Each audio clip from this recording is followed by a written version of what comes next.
That's exciting.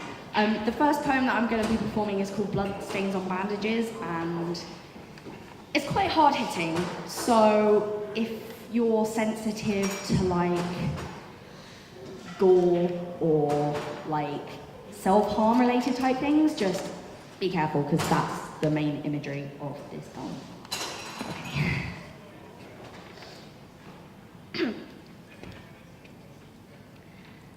The smell of the rain on a hot summer's day, the way it glitters upon the blades of grass, just like the blades that littered the ridges of mountains that grow on my skin, as I tried to tame the animal that lived within, but the more I tried to reel it in, the more bloodstains bloomed on bandages.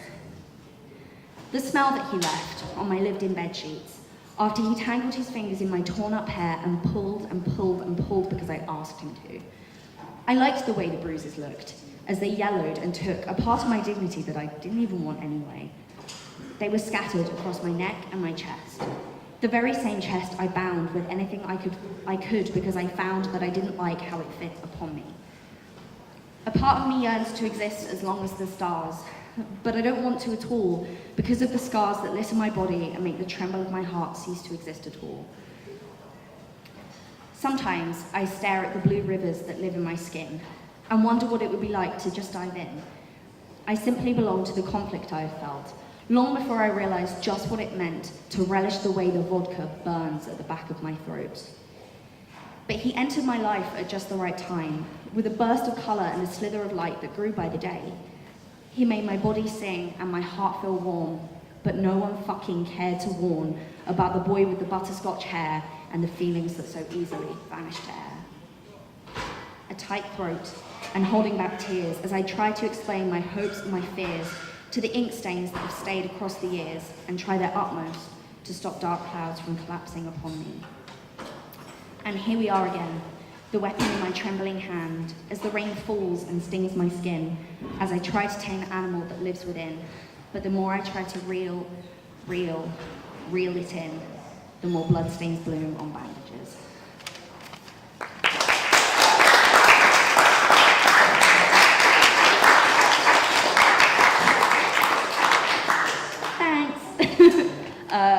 This one's nicer.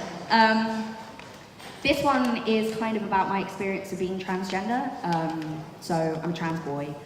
And yeah, I did it for my performance poetry module, which I started this year. And it was kind of meant to be like an identity poem. And so I thought I'd write about the biggest part of my life, which is me being trans. So yeah, I ramble, sorry. This is called I Am a Boy. I am a boy like no other. I am a boy that can shatter like shadows coming through the trees, like the broken memories of the people who have left me. I am a boy with constellations across his skin, made of freckles and scars, a boy with fire in his chest that only burns for one. I am a boy so full of words that they tumble out of his mouth like a waterfall, a never-ending cascade of maybes, kind-ofs, and what-ifs. I am a boy whose uncertainty is the only certain thing about me. I am a boy who loves other boys, girls, and those who are neither, unashamedly, unequivocally. I am a boy who sees unending beauty in others, regardless of what is in between their legs or in their brain, because I am a boy who loves people's hearts and souls and will love them plain. I am a boy who will sing the praises of others before even muttering his own, and rather be surrounded by friends than be alone. I am a boy that glows like the setting sun when he laughs, and rumbles like a thunderstorm when he cries, and oh, he cries. I am a boy that has been told his whole life that what really matters is in between his legs and not what he feels. Who should determine what I can and cannot be? When the exhausted nurse ripped me from my mother's womb, they declared, "It's a girl," but they couldn't have been more wrong.